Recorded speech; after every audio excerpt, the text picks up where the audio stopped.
Namaste everyone. I, Suyash Dwivedi, welcome you all to this interview. Today we have a very senior colorectal surgeon with us, that is Dr. Ashok Ladha sir.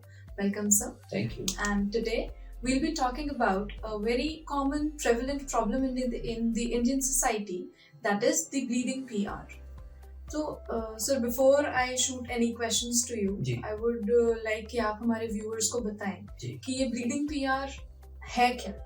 जैसा आपने बताया, bleeding PR is पर rectum, मतलब मल द्वार से गिरने वाले खून को हमारी मेडिकल लैंग्वेज में ब्लीडिंग पीआर बोलते हैं। ब्लीडिंग कॉमन इसलिए है कि साधारणतया करीब 35% पॉपुलेशन को जीवन काल में एक बार इस तरह की तकलीफ होती है, जिसकी वजह दोनों बेनाइन डिजीज या कैंसर हो सकती है। इसलिए जब भी मल द्वार से रक्त का स्त्राव होता है तो मरीज एक बार डॉक्टर के पास आता है और डॉक्टर का ये काम होता है कि उससे प्रॉपर हिस्ट्री लेकर के और एग्जामिन करे ताकि उसका डायग्नोसिस हो सके और उसका इलाज किया जा सके।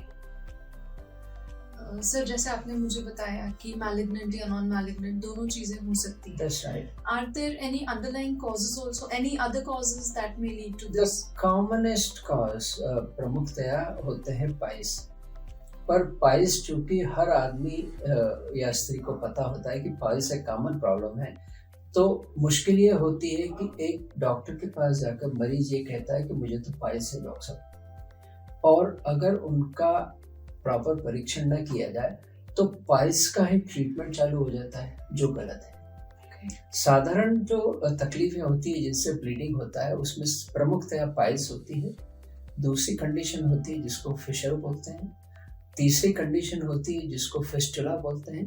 ये बेनाइन कंडीशंस हैं। इसके बाद कुछ रेयर परेशानियां होती हैं। कई बार लोगों को इतनी कब्ज होती है कि वो मोशन नहीं कर पाते, तो मोशन करने के कई तरह के प्रयास करते हैं और कुछ लोगों को अपना मलद्वार उंगली डालकर साफ करना होता है। उसकी वजह से उंगली के कारण नीचे एनल कैनाल और रेक्टम में छाले हो जाते हैं, जिससे भी ब्लीडिंग होता है। ये है बेनाइन कंडीशंस। इससे ज़्यादा जो खतरनाक तकलीफ होती है वो होता है कैंसर।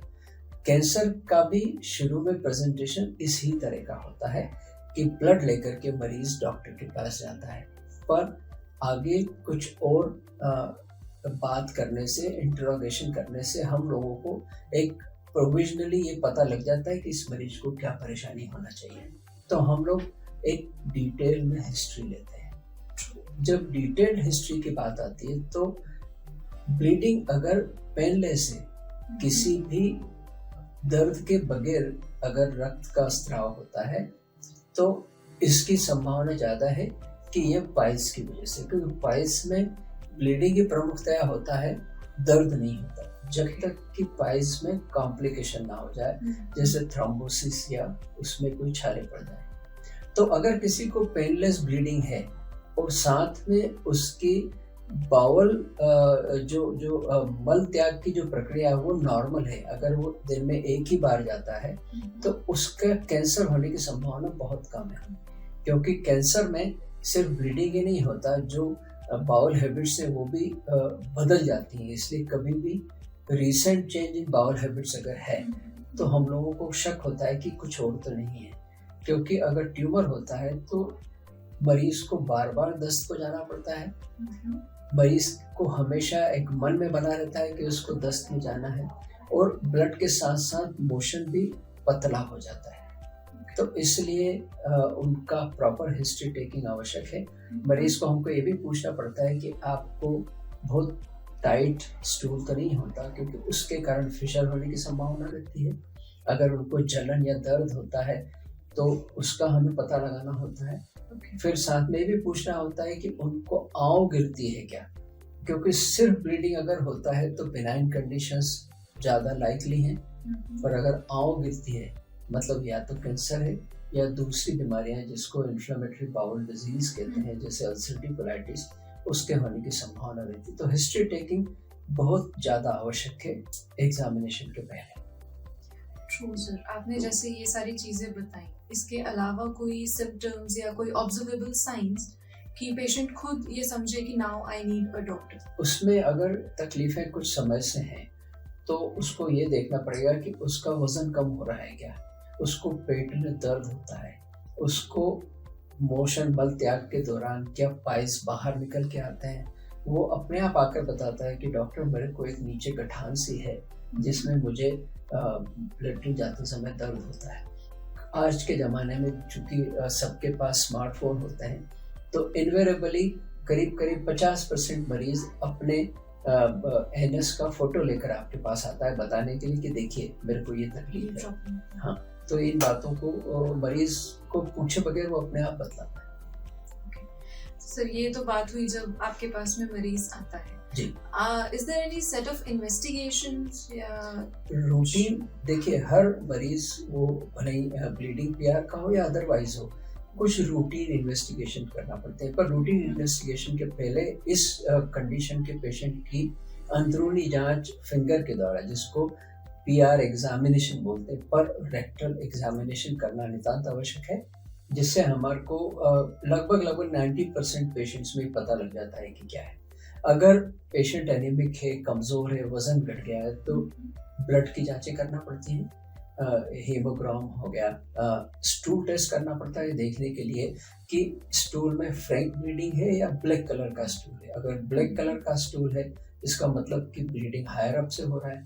अगर फ्रेश रेड ब्लड है मतलब ब्लीडिंग एनल कैनाल से हो रहा है। उसके बाद फिर आते हैं स्पेशल इन्वेस्टिगेशंस। रेक्टल ब्लीडिंग के लिए ये नितांत आवश्यक है कि एक बार रेक्टम का विजुअलाइजेशन होना चाहिए, जिसको लोअर जीआई एंडोस्कोपी बोलते हैं, जो आजकल फ्लेक्सिबल इंस्ट्रूमेंट्स अवेलेबल हैं जिससे मरीज को तकलीफ नहीं होती और वो जांच ओपीडी बेसिस पर हो जाती है, जिससे लगभग सारे केसेस का डायग्नोसिस कंफर्म हो जाता है। तो वो नितांत आवश्यक है। That's really true. सर, जैसे आपने मुझे काफ़ी कॉजेज बताए, तो क्या ये ब्लीडिंग किसी और बीमारी से या किसी ड्रग से? कुछ रेयर बीमारियां जैसे कोगुलेशन डिसऑर्डर, जैसे हीमोफीलिया, उससे हो सकती है। दूसरे प्रॉब्लम अगर लिवर की खराबी है, जिसको सिरोसिस ऑफ लिवर बोलते हैं, जिसमें ऊपर से और नीचे से दोनों तरफ से ब्लीडिंग हो सकती है, ये एक कंडीशन है। कुछ दवाइयाँ ब्लीडिंग शुरुआत के साथ साथ कंटिन्यू करती हैं। उसमें प्रमुख दवाइयाँ हैं जो हार्ट के लिए दी जाती हैं, जैसे एस्पिरिन या क्लोपेट्रोग्रेन। इनके चलते भी ब्लीडिंग हो सकता है क्योंकि कोगुलेशन डिसऑर्डर होता है। ओके, तो सर जैसे अब आप मुझे बता रहे हैं कि इतनी सारी चीज़ें हैं, how do we manage this disease? It depends. We first make a confirm diagnosis. Bleeding PR का इलाज सिर्फ सर्जिकल नहीं होता। मरीज इस घबराहट में डॉक्टर के पास नहीं जाता कि मैं तो जाऊंगा तो वो ऑपरेशन की बात करेंगे। तो हर चीज का ऑपरेशन इलाज नहीं है। पहले एक बार डायग्नोसिस कंफर्म होने के बाद फिर उसका ट्रीटमेंट किया जाता है। अगर डायग्नोसिस पाइल्स का है तो सबसे पहले पाइल्स के लिए कुछ दवाइयाँ दी जाती हैं, उनकी ईटिंग हैबिट्स, उनकी बाउल हैबिट्स को इम्प्रूव किया जाता है। अगर वो टाइट मोशन उनको होता है तो उनको उस हिसाब से पानी ज़्यादा पीने की सलाह दी जाती है या दवाइयाँ दी जाती हैं। ब्लीडिंग रोकने के लिए कुछ दवाइयाँ दी जाती हैं, लोकल ऑइंटमेंट्स दिए जाते हैं ताकि सूजन उतर पाए। तो डायग्नोसिस के हिसाब से भी ट्रीटमेंट होता है। अगर एक बार अगर आपने सिग्माइडोस्कोपी की और आपको पता लगा कि इसको इन्फ्लेमेटरी बाउल डिजीज है, तो उसका तो सारा ही मेडिकल ट्रीटमेंट होता है, जिसमें लेने की दवाइयाँ, लोकल एनिमा, लोकल एप्लीकेशन, इस तरह की चीज़ होती है। पर अगर डायग्नोसिस कैंसर का है तो फिर उसका इलाज टोटली अलग होता है। उसमें डिपेंड करता है कैंसर किस स्टेज का है, तो उसके लिए और वर्कआउट करना पड़ता है। सर, एक चीज़ और, जैसे आपने बताया अभी कि ऑपरेशन से काफ़ी लोगों के मन में डर होता है या क्वेरीज होती हैं, सो ऐसे ही एक क्वेश्चन मुझे भी है कि can this problem be treated endoscopically या radiographic treatment? Again as I said, it depends what the diagnosis is. अगर हेमोरॉइड्स हैं तो फर्स्ट और सेकंड डिग्री हेमोरॉइड्स को नॉन सर्जिकल तरीके से ट्रीट किया जा सकता है। पेशेंट को लॉन्ग टर्म पर बाउल हैबिट्स का इम्प्रूवमेंट करने को किया जाता है। फिर कुछ ऑफिस प्रोसीजर्स होते हैं जो टाइम टेस्टेड है, सालों से चल रहे हैं, जिसमें से प्रमुखतया है स्क्लेरोथेरेपी, जिसमें इंजेक्शन दिया जाता है, रबर बैंडिंग जिससे बैंडिंग किया जाता है, वैसे और जो इन्वेजिव टेक्निक्स है वो भी आजकल इतनी सरल कर दी गई हैं कि उसके लिए भी मरीज को ना तो ज़्यादा तकलीफ होती है और ना उसको ज़्यादा समय हॉस्पिटलाइज होना पड़ता है। पर प्रमुख हैं lifestyle management, dietary habits and some local treatment. कुछ स्पेसिफिक ड्रग्स होती हैं जो पाइल्स को थोड़ा छोटा करती हैं। पाइल्स में चूंकि वेंस एंगॉज्ड होते हैं तो उनको स्ट्रेंथन करने के लिए कुछ मेडिकेशंस आती हैं, उनका नेचुरल सोर्स होता है, वो भी काफ़ी इफेक्टिव होती हैं।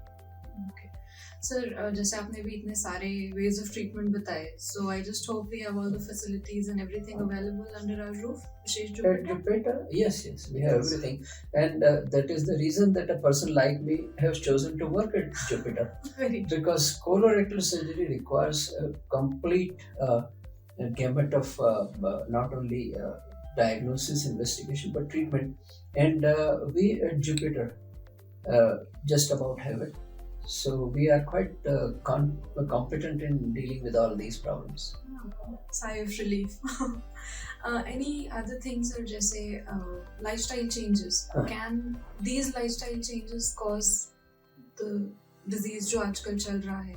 वो तो है, देखिए basically bowel evacuation is extremely normal since the time immemorial. आपके ग्रैंड पेरेंट्स भी आपको कहते होंगे कि रोज पेट साफ होना चाहिए। अगर आप forget about our science of that we practice, may you go to Ayurveda or homeopathy or यूनानी और whatever हकीमी, सब में सबसे पहले मरीज को पेट साफ रहे इस पर स्ट्रेस किया जाता है। कोई भी बीमारी हो, वो चाहे रेक्टम से संबंधित हो, पेट से संबंधित हो, इवन चेस्ट से संबंधित हो, हार्ट से संबंधित हो, पेट का ख्याल हमेशा रखा जाता है।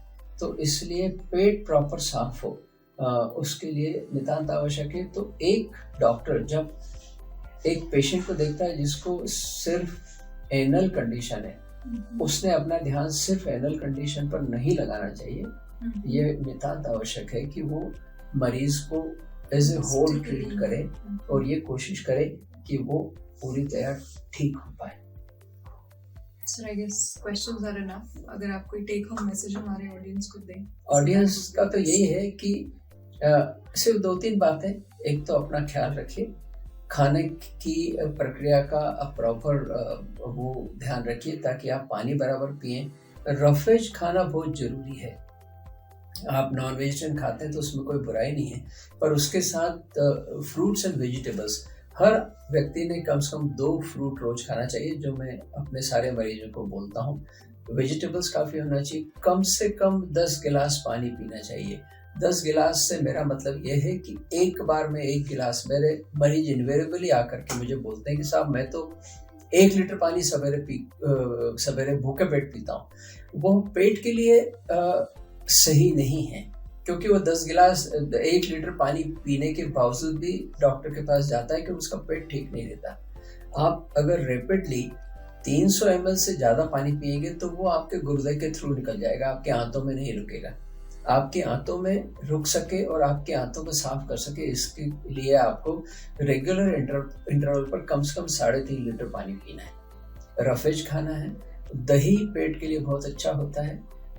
लेट नाइट खाने को अवॉइड करिए। अल्कोहल को ज़्यादा अवॉइड करना चाहिए, मैं बंद करने के लिए नहीं बोल रहा हूँ। अल्कोहल को अवॉइड करें, और अगर कोई भी तकलीफ हो नीचे जिसको आपने अपने हिसाब से ठीक करने का प्रयास कर लिया हो, तो इसके पहले कि आप और दूसरी पैथी का उपयोग करें, एक बार डायग्नोसिस कंफर्म करा लें, क्योंकि डायग्नोसिस सबसे ज़्यादा इम्पॉर्टेंट होता है। ट्रीटमेंट तो हर चीज़ के काफ़ी अवेलेबल है, पर एक बार डायग्नोसिस करा लें। ऐसा ना हो कि अंदर बीमारी कोई बड़ी हो और इलाज करते करते बहुत लेट हो जाए और फिर डॉक्टर भी कुछ ना कर पाए। तो कभी भी अगर ब्लीडिंग होता है तो एक बार निश्चित रूप से किसी स्पेशलिस्ट को बतला करके अपना डायग्नोसिस कंफर्म करा लीजिए। उसके बाद फिर आप जो भी ट्रीटमेंट करना चाहें कर सकते हैं। All right. Thank you, sir. Thank you so much. Thank you. Thank you, viewers. Thank you.